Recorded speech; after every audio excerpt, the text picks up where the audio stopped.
Probability Part 2. In Part 1, we understood the foundation of probability, sample space, events, and different types of events. Now, in Part 2, we move one step deeper. Here, we will answer an important question. What happens to the probability of an event when some information is already known? This idea leads us to conditional probability, which is one of the most important concepts of probability and also forms the base for advanced topics like Bayes' theorem in higher classes. In this video, we will not just learn formulas. We will understand what conditional probability actually means, how it changes our sample space, when events become dependent or independent, and how to solve exam-level numerical questions confidently. Make sure you have watched Part 1, because today's concepts are built directly on that foundation. Conditional probability means calculating probability when some information is already given. This given information tells us that one event has already occurred. For example, suppose a card is drawn from a deck and we are told that the card drawn is a red card. Now, instead of considering all 52 cards, we consider only 26 red cards. Because of this information, we cannot use the original sample space. We now consider only those outcomes which satisfy the given condition. So, probability is no longer calculated from the full sample space, it is calculated from a reduced sample space. This idea of changing or reducing the sample space is the core concept of conditional probability.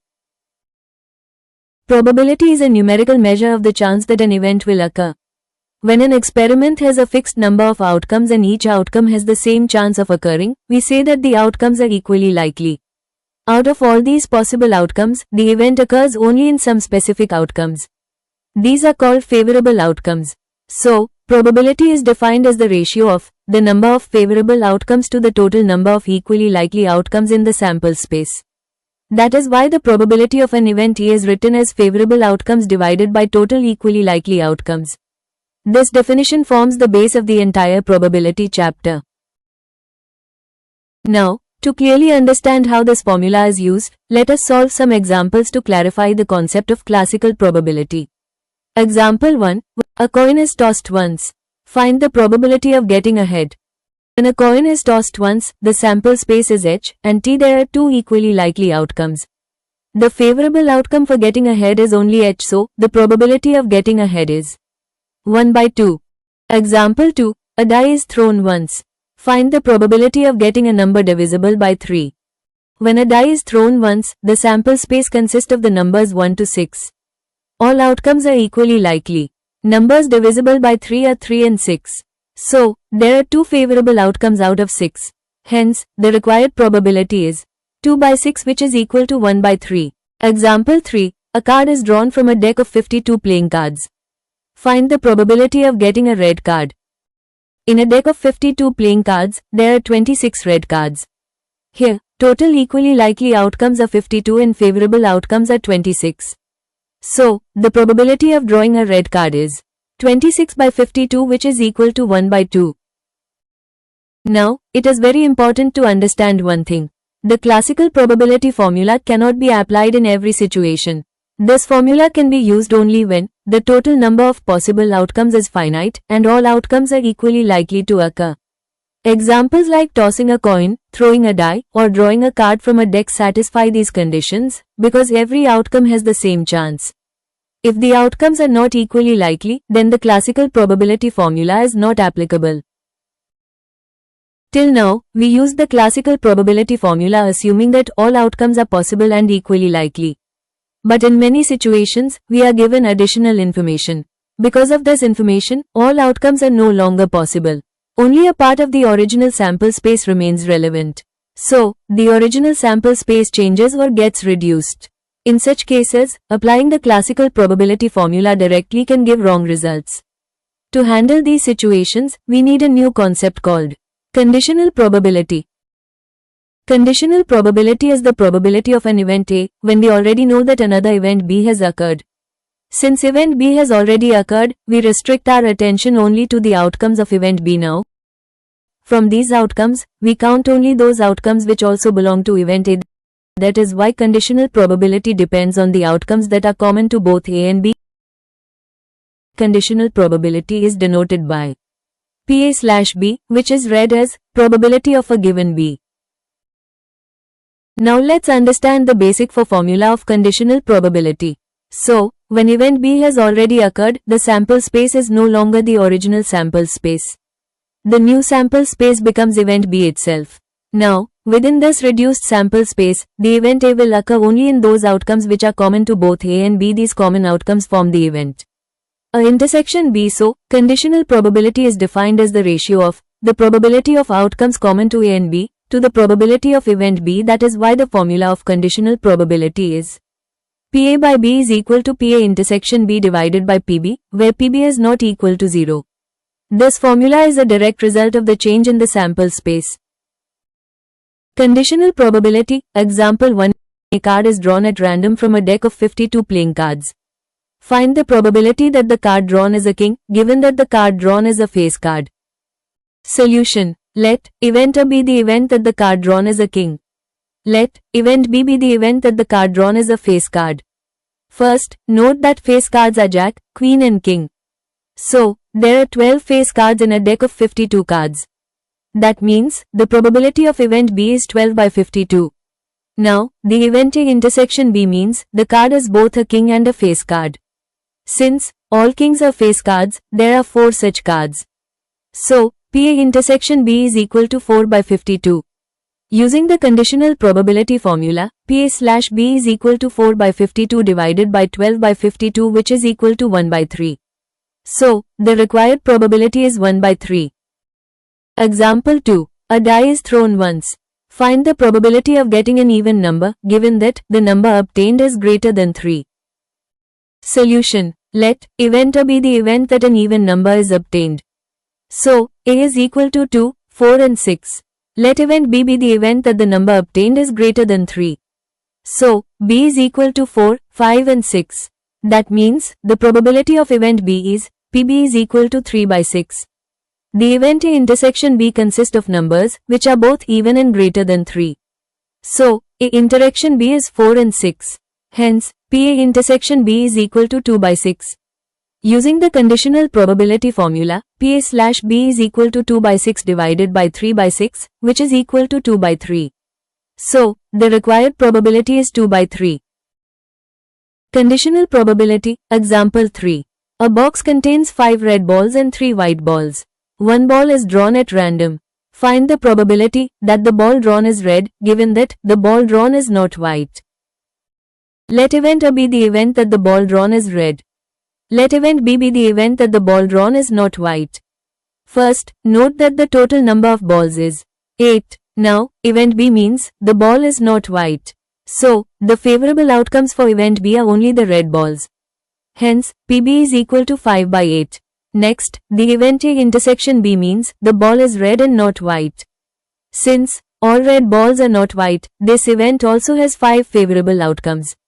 So, P A intersection B is equal to 5 by 8.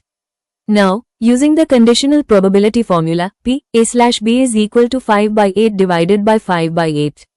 So, the required probability is 1, which means that, if the ball drawn is not white, it is certain to be red. Now we will move to the next topic, independent and dependent events. Two events are said to be independent if the occurrence of one event does not affect the probability of the other event. In such cases, knowing that event B has occurred does not change the probability of event A mathematically. For independent events, the conditional probability of A given B is equal to the probability of A itself. That is, PA/B is equal to PA. On the other hand, events are called dependent if the occurrence of one event changes the probability of the other. Most real-life situations involve dependent events, especially when information is given.